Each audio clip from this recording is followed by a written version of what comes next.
Thai boxer, Ironman triathlete, and endurance athlete. He has worked with celebrities, CEOs, CXOs of company in terms of helping them out in their professional life as well as in their personal life. He works with your mind as well as your body. So it's my immense pleasure. I feel very proud on the 125th episode of Empowerment Talks to welcome JP to our show. So over to you, JP, to take us through the topic of the day, that is your change your energy and change your life.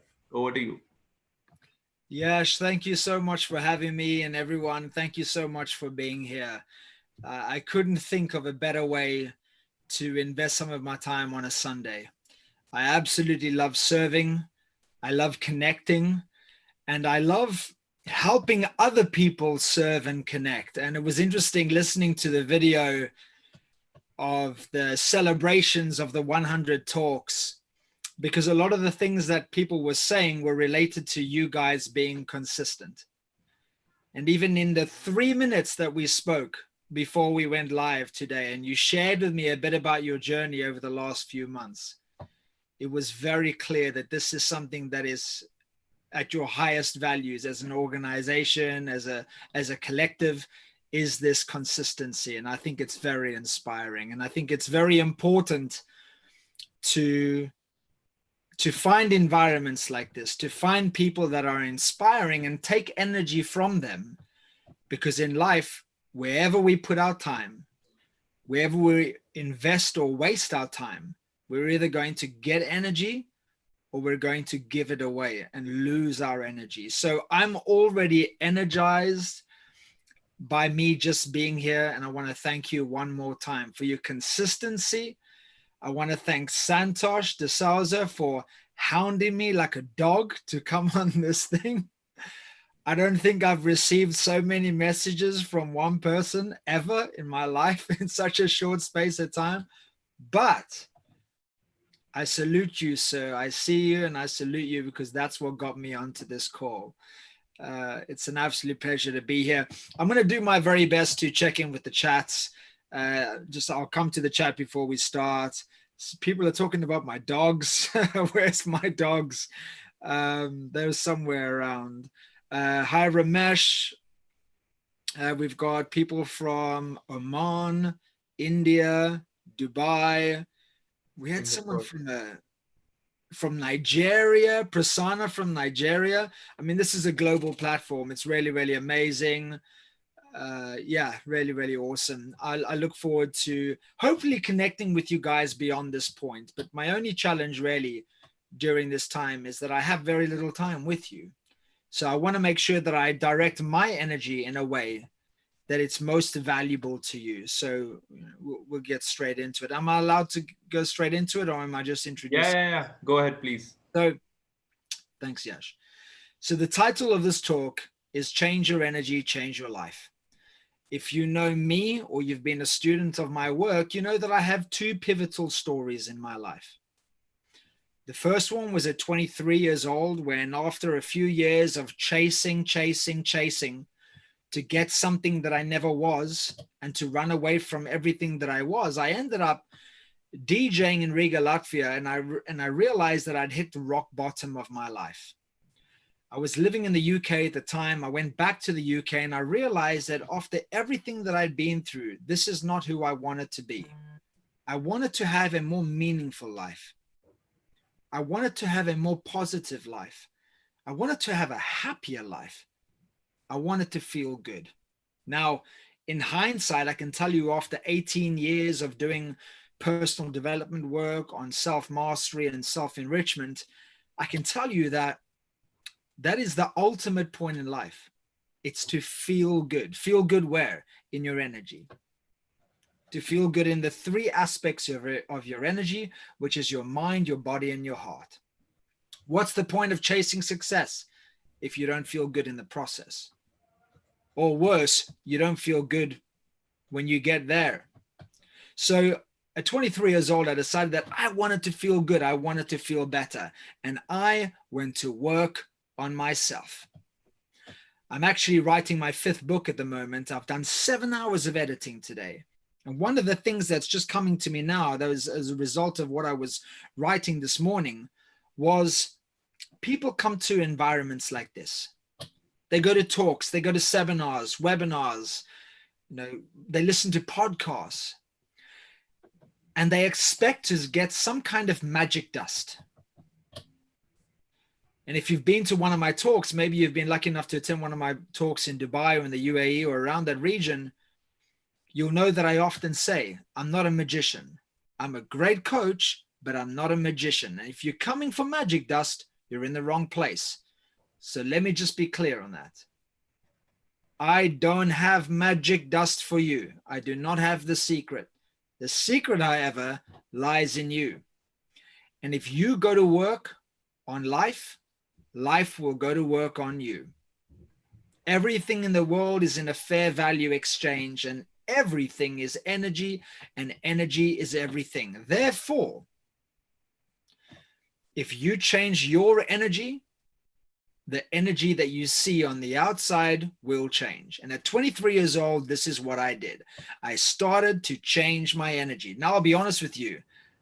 I had no want of wanting to be a coach. I didn't want to be a speaker, nothing. I just wanted to feel good. And there's a few things that I did in a certain way. Number one, I changed my environment, because we are a reflection, we are a mirror of our environment. To come back to what I shared before, this is a great environment. At least have this as one of the places that you dip your toe in, or you dive in the deep end, maybe in empowerment talks. Number two was I changed my habits. You see, you can't change your environment and then every day go back to the same things that you've always done, because if you do those same things, you'll get what you've always got, not something different. And I changed my habits. Why is it important to change your habits? Because you change your life one day at a time. You don't have to make it complicated. It's that simple. Sometimes you just have to kiss. Keep it simple, stupid. And that's every single day. Look at your 10 commandments, your 10 non-negotiables, your 10 rules for your best life, and live by those rules. Not when it's sunny, not when the weather's okay, not when you feel good, not when you've had a good night's sleep, always. Why? Because what you do all the time is what you become. I tell you what, I'll give you one day a week off. So what you do most of the time is still what you become. And the third thing I did, because we're always looking to be led. Every single human being is looking to be led and inspired. Hopefully, you'll be led and inspired in the right direction, not the wrong direction. The third thing I did was I got a mentor. And actually, it was through a friend of mine. He said, now bear in mind, this was many years ago. He said, I want you to write this name down, Anthony Robbins. And I was like, oh, here's this Anthony Robbins guy. Anyway, I started following Tony, and Tony helped me change my life.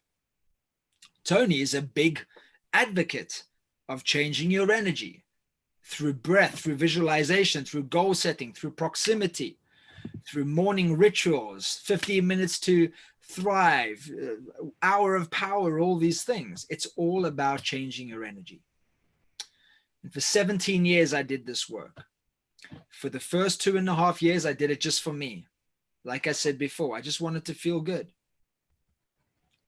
But after 2.5 years, at the age of 25, I realized that I know a lot now. I really know a lot. And I know, because of my own investment in myself, and because of my own commitment to my own energy, I know that I never have to suffer ever again. Let me say that again. Because of my commitment to myself, I know that I never have to suffer again in my life. And it reminded me of when I was 23 years old. Sorry, when I was 13 years old.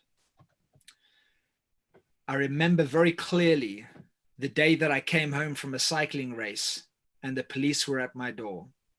My mother was there, my stepfather was there, and I was walked into the house, sat in my mother's bedroom, and eventually when the police left, my mother sat me My younger brother, Andre, and my youngest brother, Sean, sat us down and said, I'm so sorry, my boys, your dad's dead. And my real dad had taken his own life as a result of him not taking care and protecting himself. Specifically as a result of him not taking care and protecting his own energy. So now I'm 25 and I'm thinking, whoa, I don't want to go in that direction. And I will never go in that direction. Why? Because I know too much. I know too much. Now, is it okay for me to know this much and keep it to myself? Absolutely not. If there is something that you know in your life that has changed your life, saved your life, been a significant, pivotal moment in your life, or something that you've learned in your life, make it your obligation to share it with someone. You don't have to know it all, but I promise you there's always someone that knows less than you. Make it your obligation to go and help those people. So I've been doing that for the last 17 years. I've been helping people change their energy, change their life, so they can have maximum certainty, mind energy, so they can have maximum body energy, and so they can have maximum energy in their heart to serve, to love, to give, to contribute, to live with passion, with purpose, and an obsession for living their best life. I did amazing. I had a lot of fun. I've spoken all over the world. I've been to Dubai so many times. It's one of my homes, one of my favorite places in the world. And then last year, I had an accident. See, I like to do a lot of things that open up my heart, and I do a lot of work for charity. And last year in 2019, I was cycling for charity across the UK, doing 1,000 miles in 10 days. And on the 8th day, I was hit head on by a drunk driver, uninsured, unfit to drive, not even his car. It wasn't a good day for me. But I'm so blessed and so grateful that all of my adult life, I've been committed to myself and my energy, because now my life depended on it. You see, when I woke up eventually after being airlifted to hospital and fighting in intensive care for my life, when I eventually woke up and could truly understand where I was, I knew that I had a choice. I could focus on my broken bones or the metal in my body, the scars all over my body, and say, why has this happened to me? Or I could choose to say, why has this happened for me? And that is the very first thing in our life that changes our energy. The title of this video is Change Your Energy, Change Your Life. How do we change our energy? Number one, change what you think. Because there is a very big difference between saying,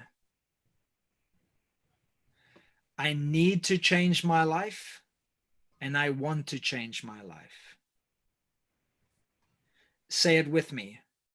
I need to change my life. Say it. I need to change my life.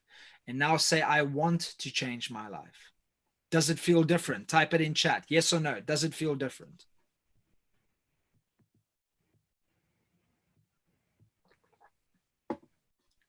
Yes, yes, yes, yes, yes, yes, yes, yes, yes. Feels different. Now, small little exercise.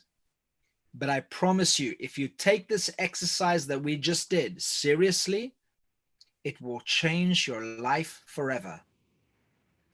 What did we do? We changed one word. One word. Listen carefully. I changed one word in my language, and it changed the way I felt. And ultimately, that is the most important thing in life, to take care of how you feel. The ultimate point in life is to feel good. We chase success. We build a business. We create a family. We give to our community. We connect with each other. We have sporting goals. Why? Because it all makes us feel good. But in any moment, without going on the outside, with any moment, staying on the inside before you've even left your bed, you have a choice. Am I going to feel bad or am I going to feel good? And it starts with what you choose to think. I always say to my clients these 3 words. If you have a pen, write it down. Mind your language. Mind your language. The difference between saying one word and another word can make the difference in how you feel. And how many times are you saying one word in a day? Thousands and thousands and thousands and thousands of times. So the first thing you got to do to change your energy is change how you talk. Not even verbally. Change how you talk to yourself. You might even be saying something on reflection or on the back of what I'm sharing with you. I'm saying, mind your language. The difference between I can't and I can, not as a reality, but as a thought, can create your reality. The difference between I can and I can't, not as a reality, as a real thing, but just as a thought, can make that thought a real thing. Because you're speaking it into existence. You're making it real by what you are saying. Nivedita says, need to change now. See, when you say the word need, it sounds like scarcity, urgency, rush, lacking. Maybe there's exceptions to every rule. Maybe the word need inspires you. That's cool too. I love how Rhaenyra says, no, hang on, KS. KS says, I am changing. Love that, right? That's not even something that you're saying you're going to do. It's saying, this is who I am. When you say I am, whether it's good or bad, what you say after the words I am, when you say I am, it means this is my identity. This is who I am. Be very careful when you say the words I am. For example, I am tired. That means my identity is one of being tired. Say, I feel tired right now. It's a very big difference. Okay. Let me just come back to the comments. Yes, yes, yes, yes, yes, yes, yes, yes, yes. Lots of yeses. Feels very different. I need to change my life. Do I want to change my life? Big difference. One word. Now, in protecting your energy, just think, if only one word makes a difference, what else do I need to be aware of? What else do I need to protect? So let me come back to my accident. I knew I had a choice. Was this happening to me or was this happening for me? And I made a choice because it was my responsibility to choose how I feel. I chose that this was the greatest thing that ever happened to me. And I started going to work on myself. Now, let me share this with you. I respectfully know that some of you have been through a lot. And if someone has done wrong to you, harmed you, ripped you off, I don't know what your story is.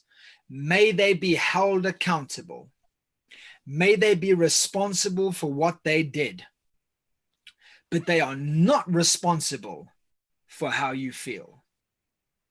That is 100% up to you. If you're sitting there in COVID-19 and saying, COVID-19 makes me feel bad. I love everyone, but my style of coaching is sometimes quite straight. So hear me out. Saying that this or that makes me feel bad, because nothing outside of you can make you feel bad, it's an inner game. If you blame others, that is child's play. And we're all grown-ups here.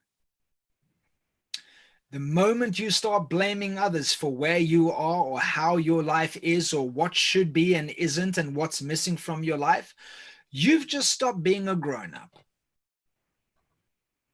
Get your stuff together, pick yourself up, take a deep breath, count to 3, and look at what you can do next. And the next thing you do is start to think differently and then choose. What does this mean? Like in my accident. What does this mean? Is this the greatest thing that's ever happened to me? Or is this the worst thing that's ever happened to me? And based on that thought and that self-created meaning, you will create a reality.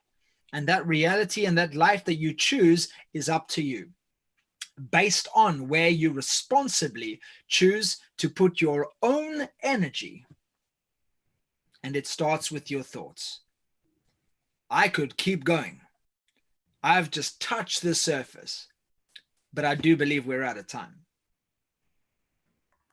I was told to finish at 30 past. Everyone's saying, go, go, go. Go on. Don't stop. Tell me what to do. I was told to finish now. I even wrote it down. No problem. Thanks a lot, JP, for this short, keeping us to the surface. I'll dig deeper into my conversation with you right now. Okay, so look, everyone's saying go on, go on, go on. Okay, let me share one more thing. Yeah, please. So I chose, in my accident last year, broken legs, broken arm, punctured lung, heart trauma, scar up my stomach, 50 scars all over my body. I said, this is happening to me. Sorry, this is happening for me. This is happening for me. And I started to look for the evidence. Saying something is one thing. Believing it is a whole nother ball game. You can say, I'm happy, I'm happy, I'm happy, I'm happy, but not believe a word. For you to believe anything in your life, you have to have evidence.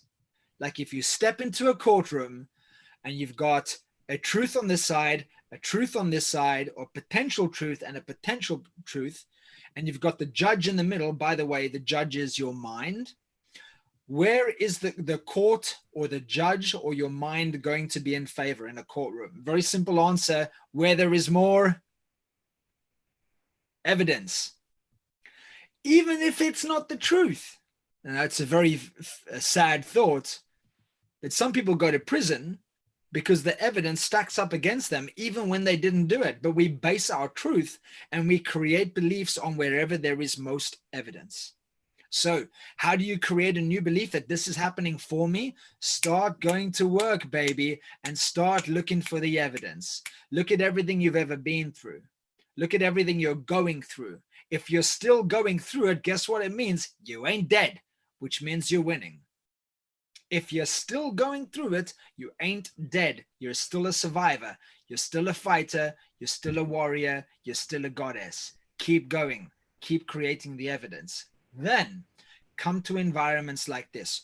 Join empowered communities where you can see the evidence in other people, where you go, man, if he or she can do it, maybe, just maybe, I can give it a go. Maybe, just maybe. Read books, listen to audios, go on podcasts, go to YouTube channels, and keep stacking up new evidence that makes you believe that actually this is a good thing. This is not a bad thing. And in my recovery, I just knew, because of all the work that I've done my whole adult life, that I can make this into something that is amazing. Now, let me share something with you. Write this down. In self-mastery and changing your life, there's 3 levels. You want to change your life? Oh, I want to change my life. First of all, on the first level, that's just an idea. Nothing happens on the idea level. It's useless. There's no value. The next level is you take that idea and you put it into practice, and you practice and you practice and you practice and you practice and you practice until at some point after being at the second level of practice, because we get good and even great at whatever we practice, eventually you get to the third level of self-mastery, which is your nature. It becomes a part of who you are. You don't have to think about it. It's not conscious. It's subconscious, unconscious, part of your programming and part of your software that runs the system. Now, after practicing all this stuff for so long, when I woke up in hospital and had these realizations and this moment of awareness that this is happening for me, I just had in my nature a conviction to go out and make the most of this opportunity, to make the absolute most of it. And that's why, if you have been following my journey, you'll see that I posted my journey everywhere. On crutches, getting out of hospital bed, me falling, me going backwards, because the meaning that I gave my experience was, this is not about me. And let me share something with you, my friends. Something that I've learned only recently in my life. If you make your life not about you, it will be very difficult for you to suffer. Even if you experience pain, pain is inevitable. It is a part of life, but suffering is a choice. Suffering comes from when we put our focus inwards on ourselves. We focus on trying to get in life, or a lack of getting. If you turn that outside in and you focus on giving rather than getting, I promise you, your whole life will change. It will inspire you to get out of bed. It will push you to do Zoom calls. It will encourage you to go live on Facebook, because every time you're showing up, you're thinking, I'm not showing up for me, I'm showing up for other people. Now, here's the secret. Here's the secret, right? By the way, that's called altruism. If you don't already know, being an altruist means living for the concern or the well-being of others. You live for others. I consider myself to be an altruist. But actually, altruism is quite selfish. I see you, some of you are nodding your heads. Why is it selfish? Because most people don't know this, that the more you do for others is actually you doing more for yourself. Even if you try not get anything in return, you cannot help but get it. Why? Because the universe is always in fair exchange. Wherever you go, wherever you flow, whatever you give, however you serve, I promise you, it'll always come back to you. So take care of your thoughts. Create positive meanings for everything that you're going through, because it's your choice and your responsibility. It is your responsibility for how you feel. No one else's. Not mine, not Talika's, Yasha's, Santosh's, no one's but yours. You've got to choose. And then what do you do with your positive thoughts and the positive meaning for your life? Go out there and do good. How do you do that? Just serve in whichever way you can. And just start where you are. Start where you are. That's enough. But if you start today, if you start right now after this, you're already one day ahead than if you started the next day. Thank you. You're welcome. Thank You're you. welcome reading all the chats. Amazing, amazing. Well, Thank guys, you very much, love JP, that. for this wonderful, wonderful talk that you have given on changing your energy and changing your life. Now, one thing is for sure, that there was no magic dust, but there was a lot of magic energy that was there for our audience and all the listeners out there. I will straight away jump into the Q&A. You mentioned about one thing, that was minding our language.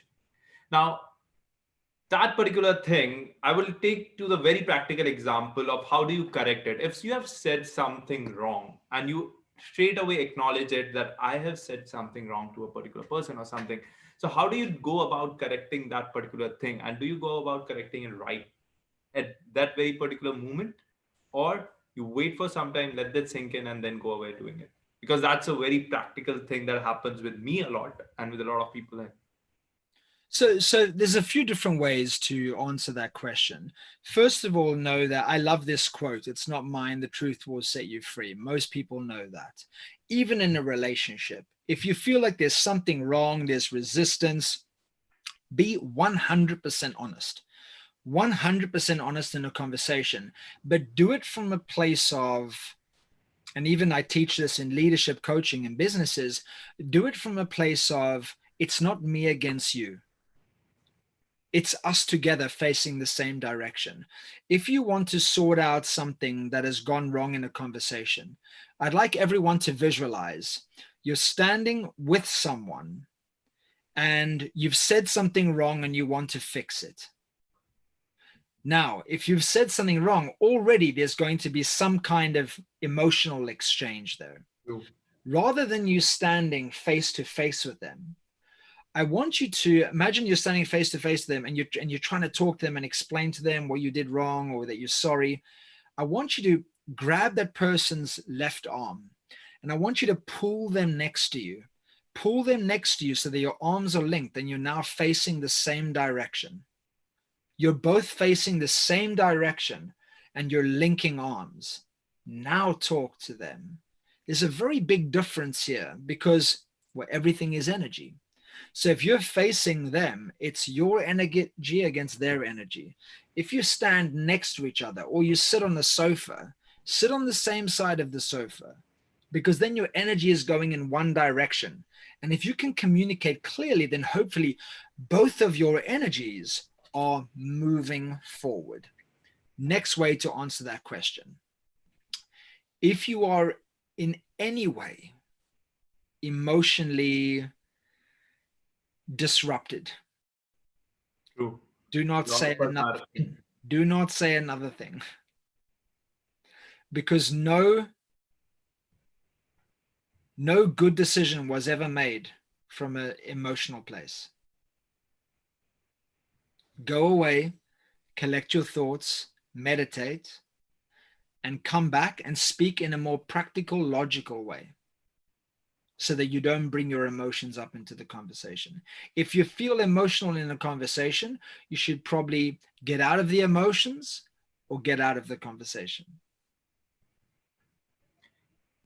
The first point that you mentioned about that's just such a beautiful mindset shift about, so because that is so like you kind of bring them together and then you face the difficulty. That's a mind shift for me particularly, and I think for a lot of people in the audience as well, because we always go about if you want to close a deal, go for a walk with someone, do a walking meeting, because it'll feel naturally, energetically, even without the person knowing, that it'll feel like you're walking in the same direction together. Now I know why those leaders walk when they do take those decisions in their life. My second question is about ambition. So you went about going into at the age of 23 that this is what you wanted to do, and you were not feeling good, and then but generally you pay a lot of cost for that ambition. Like people would misunderstood you in that journey, and people would like to do, you would be like to do good. People would love that you are doing good, but they won't accept the fact that you can do better than them. So how do you kind of deal with such people and such, because there's a sort of loneliness in that journey of following your ambition, of following the path that was not a normal path for a lot of people? And how do you go about and being so concrete about that in this path I'll be feeling good moving forward? So great question. If you are, like I said before, I was committed to myself and my own energy and to living my best life. If you are that committed to yourself, you are going to change. Would you agree? If you are committed to yourself and your energy and living your best life, will you change continuously? Type it in chat. Yes or no? Will you keep changing all the time? Yes. Alex, my brother. Yes, yes, yes, yes, you'll keep changing. Okay, thank you so much. So if you're committed to your best life and you're always changing, is it fair to think that the people around you will stay the same? But what about you want those peoples to come along with you in that journey? You can't change other people. You can't change other people. You can guide them and lead them and inspire them to go in the right direction, but it's their choice and their responsibility. So to come back to what I said, if you're changing all the time, will the people stay the same in that they will be the same people in your life? No, they'll change because you change. You can't carry the same people all the time. We feel like we should do. Actually, in my book, I say, speaking of family, I say you're born with your family. You don't have to die with your family. And sometimes I say to people, hey, if you have someone in your family or a friend of yours that you feel like is holding you back, but you still love them, I say, hey, love them, but love them from afar. Because for you to live your best life, you've got to be non-negotiable. And you've got to be unapologetic about who you are. The moment you negotiate who you are, you compromise your life. The moment you apologize for who you are, you compromise your life. And you don't owe anyone anything. Well, let me say, you don't owe anyone else anything. You owe yourself, or you owe it to yourself to live your best life. Because if you're not going to live your best life, you're going to live your worst life, or even an average life. And I think that's the place where most of the people kind of get to the average life and can't move forward, and that's what happens. But a wonderful reply. My third question is about the grown-ups. You mentioned about a lot of people in the audience that we are all grown-ups. Now, when I say about learning, the more you learn about the things, the more you feel like there is so much to learn more. yeah. So how do you... It's a headache, man. It's a headache. The more you learn, the more you realize you know nothing. Yeah. So how do you go about this thing? And then you mentioned about when you learn something, it's your obligation to share it with the people. So not everyone lives like that. I've just seen the word altruism come up. I'm not sure what that's related to, but or it's related to what I said. But I believe on my journey that, look, I said there's three aspects of your self-mastery, and it's mind mastery, body mastery, and heart mastery. I think you can have a beautiful mind, a peak performance mind. You can have a beautiful body and a peak performance body. But if you're not taken care of on the inside in your heart, you can still feel like you're living a rotten life. Like an apple. An apple looks all shiny and beautiful on the outside, and something happens on the outside, like mind or body. Well, what do you do with the apple? If something's wrong on the outside, you cut the piece away, you eat the apple. But if inside, at the core of the apple, if you bite in and the core is rotten, oh, you're still there? Oh, yeah. So you were so still, I thought you froze. No, I was just going through the chat. If you bite into the apple and the core is rotten, what do? You go, no, I don't want that. That's a bad apple. That's a bad apple. And that's why so many people can realize success, but they still don't feel fulfilled, because there's a very big difference between success and fulfillment. Success is what you see. Fulfillment is what you feel. So for me, my own fulfillment, my own heart mastery, I believe, comes from serving others. And I think that, no, I don't think, I believe. See, I told you, I'm conscious of what I say. I believe that the more I have learned to give in my life, the more I've realized that I don't need anything. Okay. The more I give, the more I realize I don't need anything. And I've had the penthouse apartment in central London. I've had a Mercedes convertible. I've always wanted to do business class and first class, and those things are all amazing. And I'm blessed that I got to try lots of things. But I tell you what, Yash, the more you give and the more you live in the service of others, the more you realize that you don't need to serve yourself, because by default, by serving others, you keep serving back to yourself every time, every time.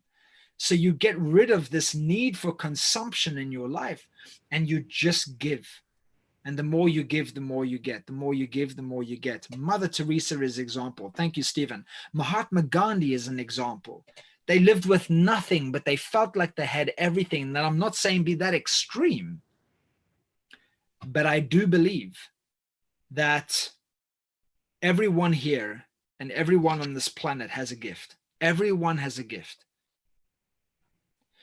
And I believe that what makes our life count is what we do with that gift.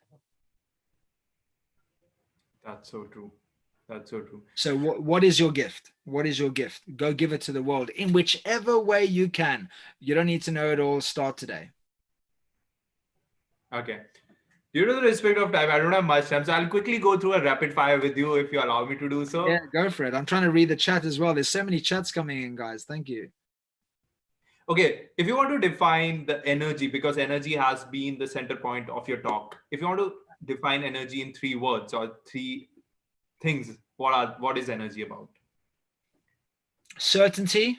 Well, your whole life energy is about certainty, mindset, about body energy, health and fitness, and about heart energy, purpose, passion, and an obsession for your best life. So I know about that you do the preview for the Unleash the Power Within thing for the Tony Robbins, and so what is that movement? What is that energy that you take to that stage when you do the preview for Tony Robbins? Love. Always. Wherever I go, I serve with love. I hope that's clear. I can see it from the talk right now. You have a lot of tattoos on all over your body. Yeah. So which is the favorite one? Or what is the reason of that favorite one there? You know what? I don't have a favorite, but I will share one with you. This is, I can't actually see myself, so I can't. So that, I need to do this in the right way. It's all backwards. That says WYNM. Okay. WYNM stands for what's your next move? Wow. Like I said before, suffering is a choice. We can lie there and complain about our misery and why life is happening to us, but no one cares. No one cares. They'll pretend they care because they love you. But everyone just wants you to get back on the wagon and just sort your life out. So it's a reminder, not just to everyone in my community, in my tribe, it's a reminder to myself to, as I climb my own mountain in my life and go through all the trials and tribulations and see surprises around the mountain and fall and trip and meet people along the way. But as I keep climbing the mountain and climbing the mountain to get to the peak of my life and to the center of my heart, my truth and living my truth on that mountain, it's a reminder to keep taking steps forward. What's your next move? It's like playing the chess with life, what's my next move? What's my next move? It's, you know what I mean? You can have a bad play in a chess game and you can cry all you want, but what matters next is the move you make next. And the person opposite from you doesn't care. All he or she wants you to do is make your next move. And until you make that next move, whoever you are, wherever you are, whatever you're going through right now, until you make that next move, nothing will change. Nothing. Thank you very much, JP. I loved having conversation with you, and it was such a beautiful moment that I've lived of my life to go into conversation with you. So I'm really, really, really feel proud of. Now, the next thing that I want to listen from you is, how was your feeling coming to Empowerment Talks? I know you said it in the brief in this start, but how was your feeling coming to this community and having this wonderful conversation with us? Great. I love what you guys are doing. It's very inspiring. I love that you're doing this 5 a.m. club thing. And, you know, I asked you before, was you or Santosh? I said, what's your business model? You said, well, we don't really have one just yet. We just want to serve. And I just absolutely love that. And, you know, you're in the process of creating something. This has just been born just recently and you've gone all in. I'm a massive fan of being all in. And Thank you very much. and getting the most out of everything. Well, actually, because of my other tattoo, which is live with no regrets.